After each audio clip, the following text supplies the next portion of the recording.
এই যে কোটা আন্দোলনের বিরুদ্ধে বাংলাদেশে একটা বিপ্লব হয়েছে না? এখানে কি মুরব্বী চাচারা ছিল? কারা ছিল? আমার দেশের দামাল ছেলেরা, তারুণ্যের উচ্ছ্বাস নিয়ে তারা এসেছিল, তারা জ্বলে উঠেছিল আপন শক্তিতে। চিল্লা এখন ঠিক কিনা? এজন্য যুবকরা চাইলে অনেক কিছু করতে পারে। তোমাদের উপর নির্ভর করছে আগামীর ভবিষ্যৎ। যুবকরা যদি ইসলামের পথে আসে, ভালো থাকবে বাংলাদেশ। যুবকরা যদি কোরআন মানে, নিরাপদে থাকবে আমার লাল সবুজের পতাকা। যুবকরা যদি ইসলামকে মেনে চলে, তাহলে আগামীর ভবিষ্যৎ, ইসলামের ভবিষ্যৎ। জোরে কোন ঠিক কিনা?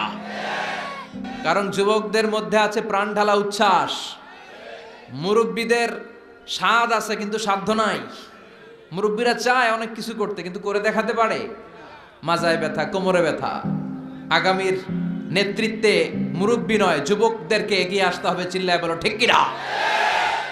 যুবকদের রক্ত গরম, তারা চাইলে একটা বিপ্লবকে নেতৃত্ব দিতে পারে। They can lead a revolution. গোটা বিশ্বে যত বিপ্লব হয়েছে সব যুবকদের দিয়ে হয়েছে। সুবহানাল্লাহ পড়েন। তো মুসলিম যুবকদেরকে জ্বলে উঠতে হবে আপন শক্তিতে। এরপরে নিরাপদ সড়ক চাই, একটা আন্দোলন হয়ে গেছে এই দেশে। ওইখানে কি মুরব্বীরা নেতৃত্ব দিয়েছিল? অবাক লেগেছে। প্রাইমারির ছেলেরা, হাই স্কুলের ছেলেরা আইন কিভাবে করতে হয় এবং কিভাবে সেই আইন মানাতে বাধ্য করতে হয়, প্রশাসনের চোখে আঙ্গুল দিয়ে তারা গোটা বাংলাদেশকে দেখিয়েছে। যেরকম ঠিক কিনা?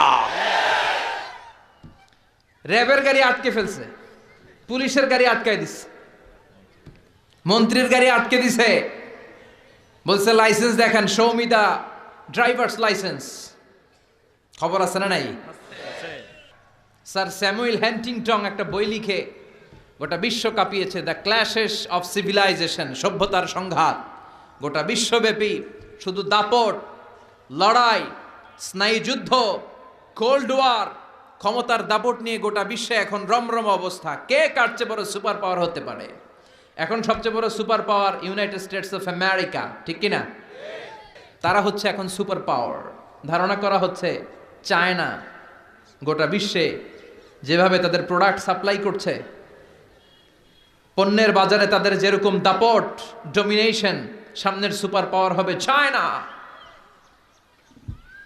চায়নাতে কোনো দুষ্কৃতিকারী, কোনো হত্যাকারী, তাদেরকে যখন জেলে বন্দি করা হয়, জেলখানার ভিতরে ওরা ফ্যাক্টরি করে রাখছে। জেলে ঢুকবি তো কাম করে খা, আছে না নাই? কি সুন্দর অ্যাটিটিউড। যে যেই কাজ পারে জেলখানার ভিতরে ওই ফ্যাক্টরি। আগামীর সুপার পাওয়ার হতে যাচ্ছে চায়না।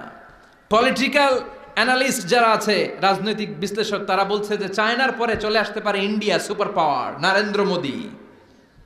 সভ্যতার সংঘাত আদিকাল থেকে আজ পর্যন্ত আছে না নাই?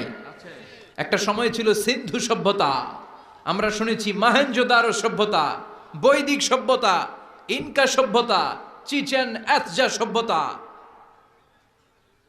প্রাচীন মিশরীয় সভ্যতা, ব্যাবিলনীয় সভ্যতা, গোটা বিশ্বব্যাপী মেসোপটেমীয় সভ্যতা। এরকম অনেক সভ্যতার আবির্ভাব ঘটবে।